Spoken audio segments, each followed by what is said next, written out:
আমাদের আজকের এই সমাবেশে এসেছেন দূর দূরান্ত থেকে, জেলাগুলি থেকে। বাংলাকে বাঁচাতে বাংলায় বিজেপিকে দূর করতে হবে। দিদি আজকে তিনি তার বক্তব্যে নিশ্চিত এটাকেই একমাত্র তার বক্তব্যের বিষয়বস্তু করবেন। তার কারণ বাংলা ঐক্যে সম্প্রীতিতে বিশ্বাস করে, বাংলা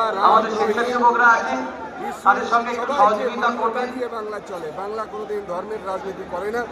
বিজেপির যে হিংস্রতা, ধর্মান্ধতা এবং ধর্মীয় বিভাজন বিদ্বেষের নীতি, সেই নীতিকে আমরা অন্ততপক্ষে আজকের মঞ্চে দাঁড়িয়ে শপথ নেব যে এই নীতিকে বর্জন করতে হবে।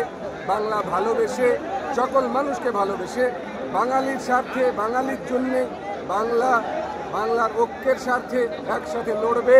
মমতা ব্যানার্জির নেতৃত্বে বাংলা আবার বাংলা হয়ে থাকবে।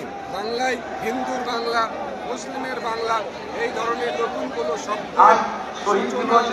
শব্দের প্রভাব আমাদের অসংখ্য সমর্থক কর্মী সদস্যরা এসেছেন এবং তাদের ইতিমধ্যেই এসে উপস্থিত হয়েছেন।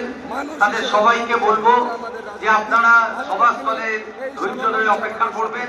আমাদের নেত্রী মমতা বন্দ্যোপাধ্যায় তার বক্তব্যের শেষ মুহূর্ত পর্যন্ত থাকবেন এবং এই সভায় আমাদের সাধারণ সম্পাদক, সর্বভারতীয় সাধারণ সম্পাদক অভিষেক বন্দ্যোপাধ্যায়ও তার বক্তব্য রাখবেন।